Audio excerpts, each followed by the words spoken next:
অন্তর্বর্তীকালীন সরকারের পক্ষ থেকে যে বাজেট ঘোষণা করা হয়েছে সেই বাজেটে কিন্তু দারুণ সুখবর এসে গেছে স্কুল কলেজ শিক্ষকদের জন্য।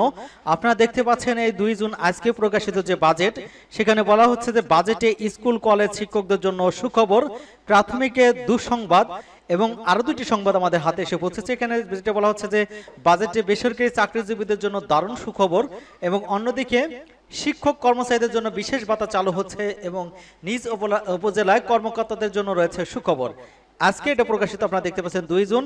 তো 3টে সংবাদ আজকে আমাদের হাতে আছে। তো মূল আলোচনা শুনতে সম্পূর্ণ ভিডিওটা না টেনে দেখুন। তো চলুন মূল আলোচনা, তবে তার আগে অনুরোধ থাকবে আমাদের চ্যানেলে যারা নতুন আছেন চ্যানেলটি সাবস্ক্রাইব করে আমাদের সাথে থাকুন। তো চলুন মূল আলোচনা। এখানে যেটা বলা হচ্ছে যে 2025-26 অর্থ বছরের প্রস্তাবিত যে বাজেট, সেখানে মাধ্যমিক উচ্চ শিক্ষা এবং কারিগরি এবং মাদ্রাসা শিক্ষা বরাদ্দ বাড়ানো হয়েছে, তবে কমানো হয়েছে প্রাথমিক এবং গণশিক্ষা খাতে।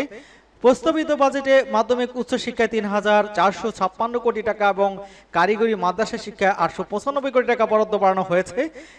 এদিকে কিন্তু প্রাথমিক গণশিক্ষা মন্ত্রণালয়ের জন্য 35,403 কোটি টাকা বরাদ্দ রাখা হয়েছে। গত অর্থ বছরের এই খাতে প্রস্তাবিত বরাদ্দ ছিল 38,819 কোটি টাকা এবং সেই হিসেবে কিন্তু বরাদ্দ কমেছে 3,416 কোটি টাকা। আজ সোমবার 2 জুন বিকেল 3টা অন্তর্বর্তী সরকারের পক্ষ থেকে অর্থ উপদেষ্টা সালাউদ্দিন আহমেদ এই বাংলাদেশ টেলিভিশন, বিটিভি এবং বাংলাদেশ বেতারে পূর্ব ধারণকৃত বাজেট বক্তৃতা শুরু করেছেন এবং এখানে যেটা বলা হয়েছে যে 2025-26 অর্থ বছরে 7,89,999 কোটি টাকার বাজেট পেশ করা হবে। এবং এই আগে কিন্তু সকালে প্রধান উপদেষ্টার সভাপতিত্বে অনুষ্ঠিত উপদেষ্টা পরিষদের বিশেষ বৈঠকে ওই বাজেট প্রস্তাবের অনুমোদন দেওয়া হয়েছে। দেশের প্রাথমিক এবং গণশিক্ষা খাতে বড় অঙ্কের বরাদ্দ কমানো হয়েছে। এতে প্রাথমিক শিক্ষায় আর্থিক টানাপোড়েন সৃষ্টি হতে পারে, বিশেষ করে শিক্ষকদের বেতন ভাতা বাড়ানোর বিষয়টি কিন্তু চ্যালেঞ্জিং হয়ে দাঁড়াবে। পক্ষান্তরে দেখা যাচ্ছে যে যেহেতু মাধ্যমিক শিক্ষায় বাজেট বাড়ানো হয়েছে, তাদের মেডিকেল এবং বাড়ি ভাড়া কিন্তু বেড়ে যাচ্ছে। এটা কিন্তু বিশেষ সূত্র জানা গেছে এবং সেক্ষেত্রে কিন্তু 10 থেকে 20% কিন্তু বাড়ি ভাড়া বেড়ে যেতে পারে, এমনটা কিন্তু জানানো হয়েছে। এবং আরো যেটা বলা হচ্ছে এখানে যে 2025-26 অর্থ বছরের প্রস্তাবিত বাজেটে বেসরকারি চাকরিজীবীদের জন্য আয় করে স্বস্তির খবর মিলেছে।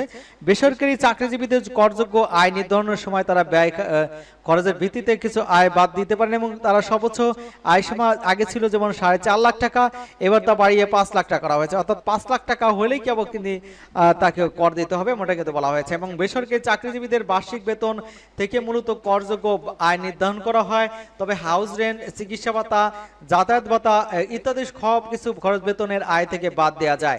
এসব বাদ দেওয়ার সুযোগকে বলা হয় অ্যানুয়াল এক্সপেনশন, যার ফলে কিন্তু প্রকৃত করযোগ্য আয় কিছুটা কমে যায়। এবং এবারে বাজেটে বেসরকারি চাকরিজীবীদের করযোগ্য আয় পরিগণনার ক্ষেত্রে সর্বোচ্চ বাদযোগ্য অঙ্কের পরিমাণ 4,50,000 টাকা থেকে বাড়িয়ে 5 লাখ টাকা করা হয়েছে। অর্থ উপদেষ্টা বাজেট প্রস্তাবকালে বলেছেন, কর পরিচালন উৎসাহিত করার লক্ষ্যে কর ন্যায্যতা এবং প্রতিষ্ঠা অর্থ অধ্যাদেশ 2025 এর মাধ্যমে বেশ কিছু পদক্ষেপ গ্রহণ করা হয়েছে। এগুলো ন্যূনতম করের কারণে কোনো করদাতাকে নিয়মিত কর এর যে পরিমাণ অতিরিক্ত যে কর প্রদান করতে হয় তা কিন্তু পরবর্তী কর সাথে সমন্বয় করার সুযোগ থাকবে। এবং উদাহরণ হিসেবে বলা যায় যে একজন বেসরকারি চাকরিজীবী বার্ষিক বেতন 10 লাখ টাকা হলে তার মধ্যে হাউস রেন্ট, চিকিৎসা ভাতা ইত্যাদি মিলে 6 লাখ টাকা বাদযোগ্য। আগে সর্বোচ্চ 4 লাখ টাকা পর্যন্ত বাদ দেওয়া যেত, কিন্তু এখন তাকে কিন্তু সর্বোচ্চ 5 লাখ টাকা পর্যন্ত বাদ দেওয়া যাবে। এরপর কিন্তু বেসরকারি চাকরিজীবীরা কিছুটা বেশি কর ছাড় পাবেন এবং তাদের করযোগ্য আয় কমবে এবং তাই কর কমে আসবে তাদের, এমনটা বলা হচ্ছে। অর্থাৎ তাদেরকে কিন্তু 5 লাখ টাকা তার বাদ দিতে পারবেন, বিশেষ করে আর বাড়ি ভাড়া এবং অন্যান্য যে ভাতা আছে সেগুলো বাদ দিয়ে তাদের সেই কর নির্ধারণ করতে পারবেন, এমনটা কিন্তু এখানে বলা হচ্ছে। এবং শিক্ষকদের জন্য এখানে শিক্ষকদের বিশেষ ভাতা, বিশেষ নিজ উপজেলায় কর্মকর্তার জন্য যে সুখবর, সেখানে বলা হচ্ছে যে হাওড় দ্বীপ চরাঞ্চলের সরকারি প্রাথমিক বিদ্যালয়ের শিক্ষক কর্মচারীদের বিশেষ ভাতা পাওয়ার শর্ত শিথিল করা হয়েছে। এখন থেকে নিজ উপজেলায় কর্মরত যে শিক্ষক কর্মচারীরাও এই ভাতা পাবেন। আগে স্থায়ী বাসিন্দা নিজ উপজেলায় কর্মরত থাকলে এই ভাতা দেওয়া হতো না। সোমবার প্রাথমিক এবং গণশিক্ষা মন্ত্রণালয়ের অর্থ মন্ত্রণালয়ের একাধিক কর্মকর্তা এই তথ্য নিশ্চিত করেছেন। অর্থ মন্ত্রণালয়ের যুগ্ম সচিব মোহাম্মদ ফেরদৌস আলম বলেছেন যে হাওড় চরাঞ্চল এলাকার একটা ভাতা বেতন চাকরিজীবী এবং শিক্ষক কর্মচারীরা এটা নির্দেশনা দেওয়া হয়েছিল যে তারা স্থানীয় তারা পাবেন না এই ভাতা। 2022 খ্রিস্টাব্দে এই নির্দেশনা দেওয়া হয়েছিল, এবার তা উঠে দেওয়া হয়েছে, এখন স্থানীয় এই ভাতা পাবেন। এদিকে অর্থমন্ত্রীকে ওই বিষয়ে ইতিমধ্যে একটি প্রজ্ঞাপন জারি করা হয়েছে। প্রজ্ঞাপনে বলা হয়েছে হাওর দ্বীপচর এলাকার স্থায়ী বাসিন্দা নিজ উপজেলায় কর্মরত থাকাকালীন ভাতা না পাওয়ার পুরো সত্যটি বাতিল করা হয়েছে এবং শিক্ষকদের দীর্ঘদিনের দাবির পরিপ্রেক্ষিতে এই সিদ্ধান্ত নেওয়া হয়েছে বলে জানা গিয়েছে।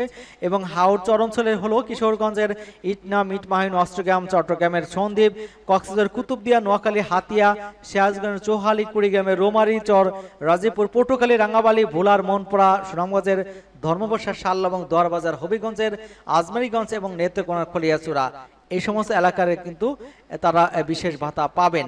এবং সরকারি পরিসংখ্যান অনুযায়ী দেশের প্রায় 25টি উপজেলা বিস্তৃত হাওর চর এবং দ্বীপ এলাকায় প্রায় কয়েকটি হাজার প্রাথমিক বিদ্যালয় অবস্থিত এবং এসব বিদ্যালয়ের শিক্ষক পাঠদান এবং ধরে রাখা ছিল সবচেয়ে বড় চ্যালেঞ্জ। বিশেষ করে ভাতা চালু করার ফলে ওইসব অঞ্চলের শিক্ষার মানোন্নয়নে ইতিবাচক প্রভাব পড়বে বলে এই মনে করছেন সংশ্লিষ্টরা।